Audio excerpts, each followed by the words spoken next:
Hello दोस्तों, नमस्कार। स्वागत है आप सभी का एक बार फिर से रन लक्ष्मीबाई यूट्यूब चैनल पर।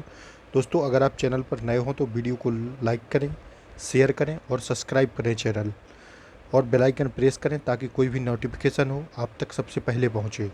तो आइए देखते हैं मोस्ट इम्पोर्टेंट क्वेश्चन की जो श्रृंखला चलाई जाती है आप लोगों के लिए। एक बार फिर से 25 मोस्ट इम्पोर्टेंट क्वेश्चन जो कि आने वाली परीक्षाओं के लिए बहुत ही कारगर साबित होगी वीडियो। तो दोस्तों देखते रहिएगा और प्लीज़ चैनल को सब्सक्राइब करना ना भूलें। तो आइए शुरुआत करते हैं, स्टार्ट करते हैं पहले क्वेश्चन के साथ। पहला क्वेश्चन जो है आपका, देखिए, काली मिट्टी भारत के किस राज्य में मिलती है? महाराष्ट्र, मध्य प्रदेश, गुजरात या उपर्युक्त सभी में? तो बताना है कि जो काली मिट्टी है वो भारत के कौन कौन से राज्य में मिलती है। तो इसका जो राइट आंसर हो जाएगा दोस्तों वो हो जाएगा आपका ऑप्शन नंबर डी। काली मिट्टी महाराष्ट्र में भी होती है, गुजरात में और मध्य प्रदेश, तीनों जगह काली मिट्टी पाई जाती है। ठीक है, तो इस हिसाब से इसका जो राइट आंसर हो जाएगा वो हो जाएगा आपका ऑप्शन नंबर डी। अगर बात करें कि काली मिट्टी सबसे ज़्यादा कहाँ पर होती है, तो इस हिसाब से इसका जो राइट आंसर हो जाता वो हो जाता महाराष्ट्र। अगर क्वेश्चन में होता कि भारत में सबसे ज़्यादा काली मिट्टी कहाँ पर है तो हो जाता ऑप्शन नंबर ए महाराष्ट्र, लेकिन इसका जो राइट आंसर है वो आपका ऑप्शन नंबर डी हो जाएगा। काली मिट्टी में जो है आयरन, चूना, एल्युमिनियम, मैग्नीशियम की मात्रा अधिक होती है। किस किस की? आयरन, चूना, एल्युमिनियम और मैग्नीशियम की मात्रा अधिक होती है। ठीक है, और टिटेनी फेरस मैग्नेटाइट एवं जीवाश्म के उपस्थित होने के कारण इसका रंग जो होता है वो काला होता है, इसलिए काली मिट्टी कहा जाता है। ठीक है, ध्यान रखिएगा इन चीज़ों को। और जो है काली मिट्टी में नमी धारण की क्षमता अधिक होती है, जो नमी होती है वो धारण करने की क्षमता इसमें अधिक होती है। ठीक है, तो इसका राइट आंसर जो था वो हो जाएगा ऑप्शन नंबर डी। आइए नेक्स्ट क्वेश्चन देखते हैं। कपास की खेती के लिए सर्वोत्तम मिट्टी है, जो कपास की खेती है उसके लिए सबसे अच्छी मिट्टी कौन सी होती है? देखिएगा ऑप्शन, काली मिट्टी, लाल मिट्टी, चिकनी मिट्टी या रेतीली मिट्टी। तो जो है कपास की खेती के लिए सर्वाधिक जो उपयुक्त मिट्टी है वो हो जाएगी काली मिट्टी। ध्यान रखिएगा इसको, जो हो जाएगी वो हो जाएगी आपकी काली मिट्टी कपास की खेती के लिए। ठीक है,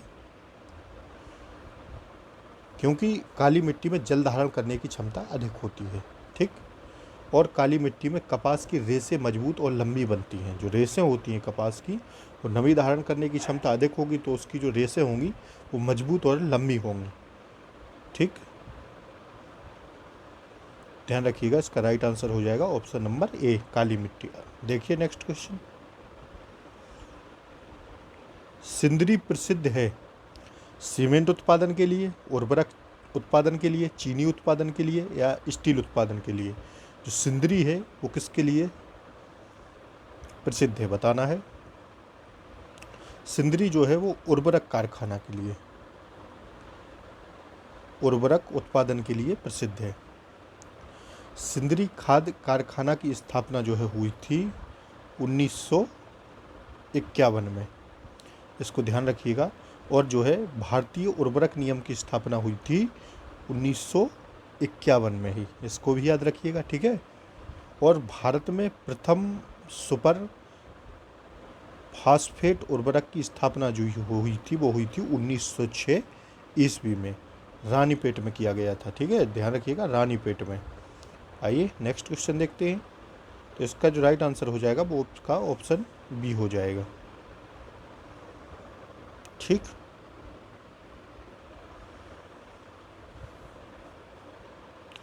नेक्स्ट क्वेश्चन देखिए।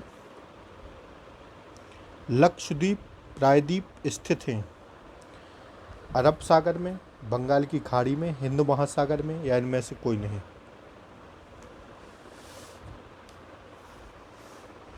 तो लक्षद्वीप प्रायद्वीप स्थित हैं कहाँ पर? लक्षद्वीप प्रायद्वीप जो है अरब सागर में स्थित हैं। ठीक, इसको याद रखिएगा। और एक क्वेश्चन याद रखिएगा कि जो लक्षद्वीप का आकार है वो घोड़े की नाल की तरह है। ठीक है, घोड़े की नाल की तरह है। और भारत में कुल 247 द्वीप है। और जो है, जो ये बैरन द्वीप है, बैरन द्वीप, ये भारत का एकमात्र सक्रिय ज्वालामुखी है। इसको भी याद रखिएगा। ठीक है, इसका जो राइट आंसर हो जाएगा वो आपका option A is the correct answer हो जाएगा। आइए नेक्स्ट क्वेश्चन देखते हैं। विश्व प्रसिद्ध थार रेगिस्तान किस राज्य में स्थित है? तो आप लोग सब लोग जानते होंगे कि तो राजस्थान में हो जाएगा इसका आंसर। ठीक है, नेक्स्ट क्वेश्चन देखिए।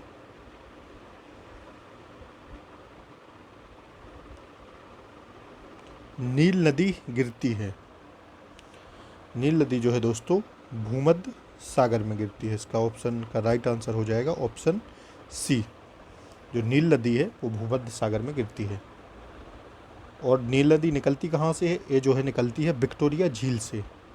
ठीक है, नील नदी जो है वो विक्टोरिया झील से निकलती है। और नील नदी ही विश्व की सबसे लंबी नदी है, जिसकी लंबाई जो है 6690 किलोमीटर है। ठीक है, 6690 किलोमीटर, इसको याद रखिएगा। आइए नेक्स्ट क्वेश्चन देखते हैं। संसद में धन विधेयक एकमात्र किसकी संस्तुति से लाया जाता है? किसकी संस्तुति से लाया जाता है बताइए? भारत का राष्ट्रपति, संघीय मंत्रिमंडल, लोकसभा अध्यक्ष या संघीय वित्त मंत्री? तो जो है संसद में धन विधेयक एकमात्र राष्ट्रपति की संस्तुति से लाया जाता है। किसकी? भारत के राष्ट्रपति की। ठीक है, इसका राइट आंसर जो है ऑप्शन ए हो जाएगा। नेक्स्ट क्वेश्चन देखिए। एक नई अखिल भारतीय सेवा के सृजन के लिए निम्नलिखित में से किसके पास शक्ति है? संसद, संघ लोक सेवा आयोग, केंद्रीय मंत्रिमंडल या कार्मिक लोक शिकायत एवं पेंशन मंत्रालय? तो इसका जो राइट आंसर हो जाएगा वो हो जाएगा संसद। ऑप्शन ए राइट आंसर हो जाएगा। ठीक है, नेक्स्ट क्वेश्चन देखिए। राज्य में मध्य स्तर पर पंचायतों का गठन नहीं किया जा सकता या उनकी जनसंख्या 10 लाख से कम, 15 लाख से कम, 20 लाख से कम या 25 लाख से कम? तो देखिए, राज्य में मध्य स्तर पर पंचायतों का गठन नहीं किया जा सकता यदि उनकी जनसंख्या 20 लाख से कम हो। क्या? 20 लाख से कम हो। इसका राइट आंसर हो जाएगा option number C is the correct answer. देखिए दोस्तों, जिस राज्य की जनसंख्या 20 लाख से कम है वहाँ जिला परिषद एवं ग्राम सभा की गठन का केवल प्रावधान है। किस किस का? जिला परिषद एवं ग्राम सभा की गठन का केवल प्रावधान है। ठीक है, और भारत के पश्चिम बंगाल जैसे राज्य के 4 स्तरीय पंचायत राज्य हैं। ठीक है, और जम्मू कश्मीर में पंचायती राज लागू नहीं है।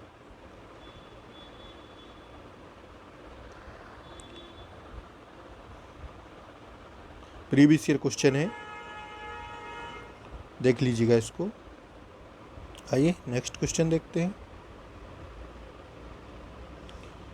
भारत के प्रधानमंत्री के पद पर निम्नलिखित में से किसकी कालावधि सबसे लंबी रही? मोरारजी देसाई, चरण सिंह, वीपी सिंह या लाल बहादुर शास्त्री?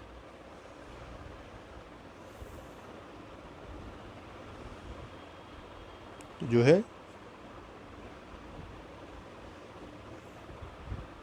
भारत के प्रधानमंत्री के पद पर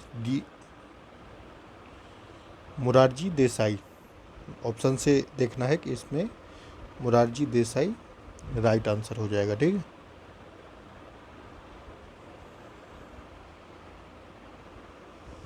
नेक्स्ट क्वेश्चन देखते हैं। आइए,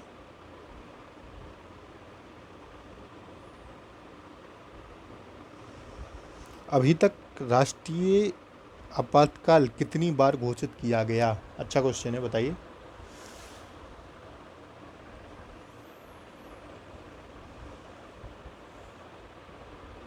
एक बार, 2 बार, 3 बार या एक बार भी नहीं। इसका जो राइट आंसर हो जाएगा वो हो जाएगा ऑप्शन सी। राष्ट्रीय आपातकाल है वो 3 बार घोषित किया गया। कब कब? तो जो है इसको पहले 44वें संविधान संशोधन द्वारा आंतरिक आपातकाल अब अशांति के आधार पर नहीं लागू किया जा सकता है। अब आंतरिक आपातकाल सशस्त्र विद्रोह ही लाया जा सकता है। अब आपातकाल मंत्रिमंडल के निम्नलिखित अनुमोदन पर ही लाया जा सकता है। 25 जून 1975 को आपातकाल की घोषणा कर दिया गया था और 26 जून को मंत्रिमंडल से अनुमोदन किया गया था। आपातकाल देश में अनुच्छेद 352 के अधीन लागू किया जाता है। आपातकाल वाइमर गणराज्य से लिया गया है, यानी जर्मनी से। ठीक है, और जो है अभी तक राष्ट्रीय आपातकाल जो है 3 बार लग चुका है। ध्यान रखिएगा इसको। आंसर हो जाएगा इसका ऑप्शन नंबर सी।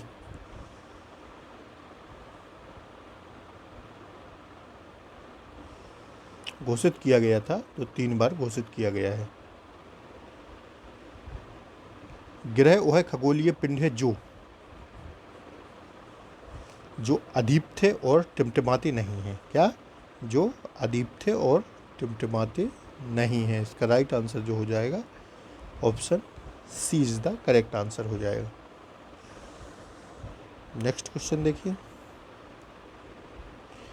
किसी झील के जल का गुण अन्य द्रव जैसा ही हो तो बहुत अधिक ठंडा पड़ने पर झील का जल क्या हो जाता है, बताना है।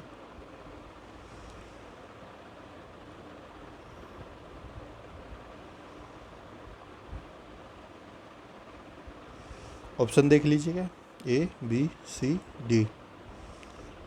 जो है किसी झील में जल का जमा होता है फिर भी मछली जीवित रहता है। ठीक है, क्योंकि बर्फ के नीचे जल नहीं जमता है। ठीक है, और जल का घनत्व जो है, देखिएगा इसका आप लोग,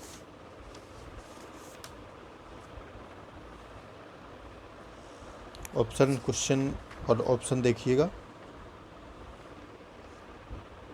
क्या हो जाएगा इसका राइट आंसर।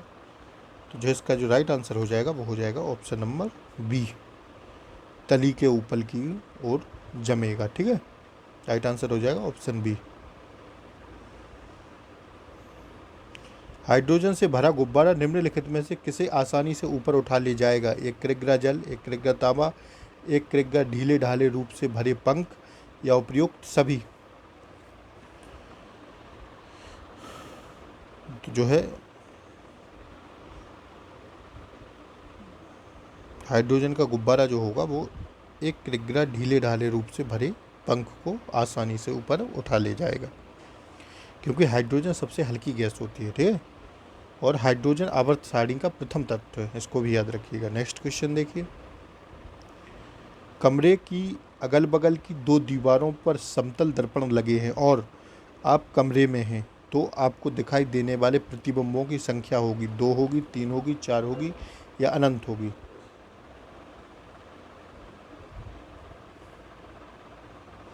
तो इसका राइट आंसर हो जाएगा ऑप्शन नंबर बी, 3 होगी। ठीक है, नेक्स्ट क्वेश्चन देखिए। रडार का प्रयोग करते हैं किस में, बताइए। ऑप्शन कुछ रडार का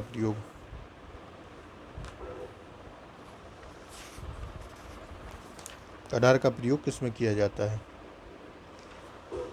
तो जो है रडार का प्रयोग जो है वायुयान जैसी वस्तुओं की पहचान व स्थिति निर्धारण करने हेतु करते हैं। इसको याद रखिएगा आप लोग। Option number C is the correct answer. Next question देखिए। कोयले की खानों में कार्बनिक तत्व से सड़ने से बनने वाली मार्स गैस है? Carbon dioxide, methane, ethane, carbon monoxide. Right answer हो जाएगा इसका जो है कोयले की खानों में कार्बनिक तत्व के सड़ने से बनने वाली गैस जो होती है वो मार्स मीथेन गैस होती है। Option number B is the correct answer. और जो है मीथेन गैस भी जलवायु गर्म होता है। नेक्स्ट क्वेश्चन देखिए, सोने के आभूषण बनाते समय उसमें कौन सी धातु मिलाई जाती है? जिंक, तांबा, चांदी, प्लेटिनम।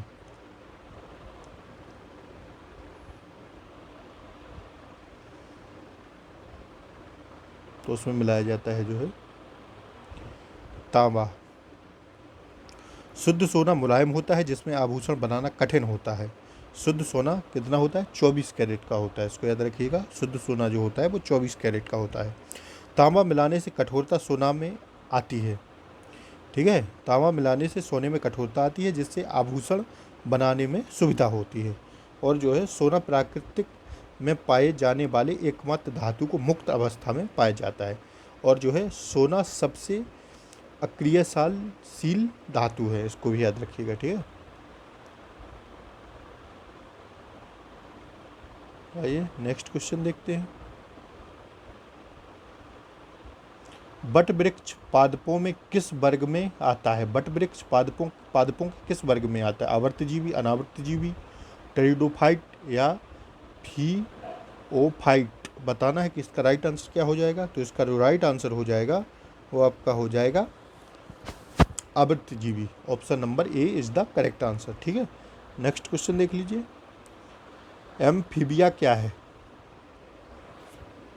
तो जो एम्फीबिया है वो जल और थल पर जीवन यापन करने वाले जंतु हैं। जल और थल पर जीवन यापन करने वाले जंतु हैं, एम्फीबिया। ठीक है, इसको याद रखिएगा, बी ऑप्शन राइट हो जाएगा। नेक्स्ट क्वेश्चन देख लीजिए, पालक के पत्तों में निम्नलिखित में से किसकी मात्रा सबसे अधिक होती है? विटामिन, आयरन, खनिज या कार्बोहाइड्रेट? पालक के पत्तों में सबसे अधिक आयरन की मात्रा होती है। किसकी? आयरन की। पालक में सबसे ज़्यादा आयरन पाया जाता है। ठीक है, आयरन 25 ग्राम से 35 ग्राम तक दैनिक रूप से मानव के लिए आवश्यक खनिज पदार्थ है। ठीक है, और आयरन कलेजी, गुर्दे, अंडे का पीतक, रागी, सेब, गुड़, हरी सब्जियां आदि में पाया जाता है जो आयरन होता है। और आयरन लाल रुधिर कणिकाओं के हीमोग्लोबिन के बनने से आवश्यक है। ठीक है, और आयरन उक्त में ऑक्सीजन के लिए आवश्यक है। विटामिन कार्बनिक यौगिक हैं। ये सब डिस्क्रिप्शन थे, आप लोग सुनिएगा इनको। ठीक है, नेक्स्ट क्वेश्चन देखिए, हल्दी के पौधों पर खाने लायक हिस्सा कौन सा है? हल्दी के जो पौधे होते हैं उसका जो खाने लायक हिस्सा होता है वो होता है प्रकंद। ठीक है, option number B is the correct answer. प्रकंद होता है वो हल्दी के खाने लायक हिस्सा होता है। जो प्रकंद होता है क्या कहलाता है? तो प्रकंद जो होता है हल्दी तना का रूपांतरण प्रकंद है, जो भूमिगत तने का भाग होता है। भूमिगत मतलब नीचे का भाग होता है, याद रखिएगा इसको। और भूमिगत तना का उदाहरण आलू, प्याज, अदरक, केसर आदि भी हैं। ठीक है, इसको भी याद रखिएगा। आइए नेक्स्ट क्वेश्चन देखते हैं, व्यक्ति भोजन इकट्ठा करने वाली अवस्था से भोजन उत्पादन करने वाली अवस्था में पहुंचा पुरापाषाण युग में, मध्यपाषाण युग में, नवपाषाण युग में या ताम्रपाषाण युग में? तो बताइए, इसका राइट आंसर हो जाएगा जो वो हो जाएगा नवपाषाण युग में। क्या? नवपाषाण युग में। ठीक है, इसको ध्यान रखिएगा, option C is the correct answer. और जो है नवपाषाण काल में मानव कृषि एवं पशुपालन कार्य करना प्रारंभ किया है। ठीक है, और नवपाषाण काल में सामुदायिक एवं स्थायी जीवन की शुरुआत हुआ। मनुष्य अब बस्ती गांव में रहने लगे। ठीक है, इसी काल से। नेक्स्ट क्वेश्चन जो है, तुलसीदास किसके शासन काल में थे? नेक्स्ट और लास्ट क्वेश्चन है। तो जो है तुलसीदास जो थे वो अकबर के शासन काल में थे। ठीक है, और जो है 1572 से 89 ईस्वी के बीच रामचरितमानस पुस्तक अवधि में बोली में लिखे जो तुलसीदास जी थे उन्होंने। ठीक है, तो थैंक यू और धन्यवाद आप लोगों का। आप लोग वीडियो को लाइक करें, शेयर करें, सब्सक्राइब करें। थैंक यू दोस्तों, धन्यवाद।